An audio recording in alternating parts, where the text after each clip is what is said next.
Halo teman-teman semua, semoga dalam keadaan baik-baik saja. Kali ini saya akan membagikan cara menaikkan harga anakan entok. Ini penting untuk disimak agar peternak pembibitan entok mendapatkan keuntungan yang tinggi. Beberapa waktu yang lalu, salah satu netizen ada yang mengeluh di kolom komentar YouTube saya bahwa harga jual anakan entoknya dibeli dengan harga murah. Kali ini saya akan mencoba membantu memberikan solusi agar harga jual anakan entok teman-teman mempunyai nilai jual yang tinggi. Cara yang pertama adalah menentukan target pasar. Saya menyarankan agar teman-teman menargetkan pangsa pasar pada calon peternak pemula yang ingin mengembangkan ternak entok pembibitan atau breeding. Biasanya calon peternak breeding ini akan membeli anakan entok dengan kualitas yang bagus. Anakan entok yang telah dibeli akan dibesarkan kemudian dijadikan calon indukan. Ini adalah segmen pasar yang sangat menjanjikan karena calon pembeli tidak begitu memperhitungkan harga. Ketika kualitas anakan entok itu bagus, berapapun harga jualnya pasti akan dibeli sepanjang harganya masih wajar ya. Yang kedua adalah pastikan indukan yang teman-teman pelihara itu betul-betul berkualitas. Indukan yang berkualitas sudah saya ulas di video yang lalu, silahkan teman-teman tonton ya. Beberapa ciri indukan yang bagus itu adalah posturnya besar, panjang, kemudian produktivitas telurnya juga banyak ya. Misalkan jumlah telur yang dihasilkan itu satu indukan bisa mencapai 25 butir. Yang ketiga adalah mempromosikan kualitas indukan. Ketika teman-teman sudah memiliki indukan yang bagus dan sudah berproduksi, maka promosikan indukan tersebut kepada calon pembeli. Jadi yang dipromosikan itu tidak hanya anakan entok yang mau dijual saja, tapi indukannya juga sangat perlu untuk dipresentasikan kepada calon pembeli. Ini penting untuk meyakinkan calon pembeli bahwa anakan entok yang dijual itu betul-betul dari keturunan indukan yang bagus. Karena itu penting dilakukan, yakni mendokumentasikan baik foto maupun video saat indukan entok itu mulai bertelur maupun saat mengerami telur. Teman-teman bisa menunjukkan melalui foto maupun video jumlah telur yang dierami. Misal saat indukan itu mengerami 20 telur, maka calon pembeli akan sangat yakin terhadap kualitas produksi telur dari indukan itu. Bila perlu, telur entok itu ditimbang untuk mengetahui berat telur yang kemudian nanti divideokan. Nah, video itu nanti bisa ditunjukkan ke calon pembeli. Ini efektif ya untuk meyakinkan calon pembeli. Saya punya contoh begini. Tetangga saya itu namanya Pak Marsum, dia memelihara 7 indukan entok. 3 diantaranya memiliki jumlah telur yang banyak, mencapai 25 butir per periode. Anakan entok dari indukan itu yang 25 butir itu dijual dengan harga yang lebih tinggi dari biasanya. Kalau entok yang biasanya itu nilainya cuma 15.000 per ekor.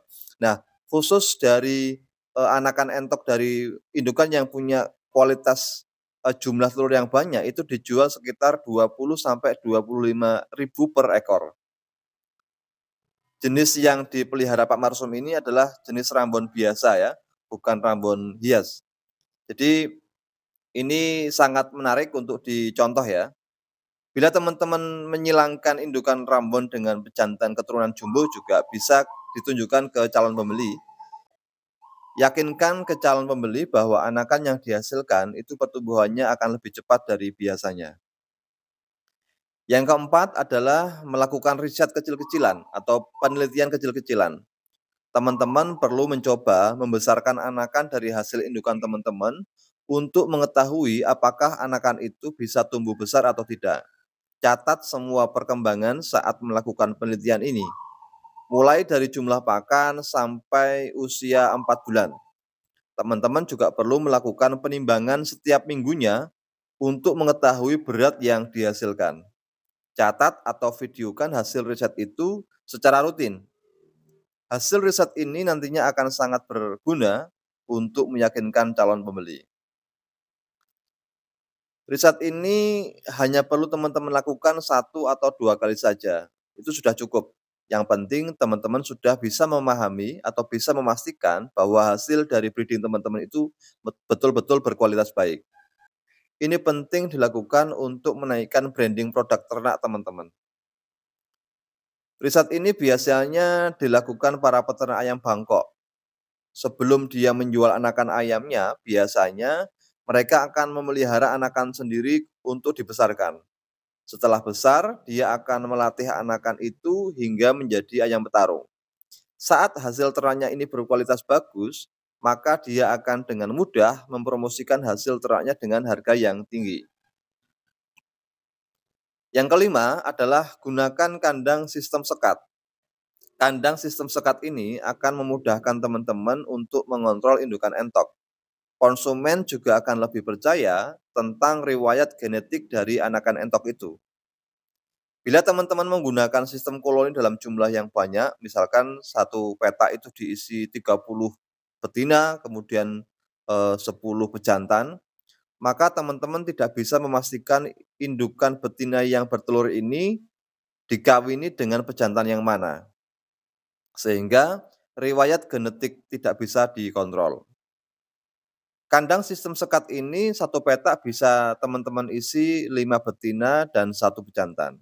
Semakin sedikit jumlah dari satu petak itu, maka akan semakin valid untuk mengontrol genetik dari anakan entok yang nanti akan dihasilkan.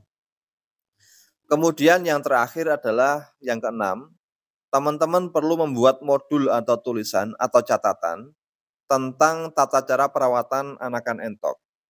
Ini bisa didapatkan dari hasil riset yang tadi sudah saya jelaskan. Kalau dalam istilah motor ya semacam buku petunjuk pemakaian motor begitu.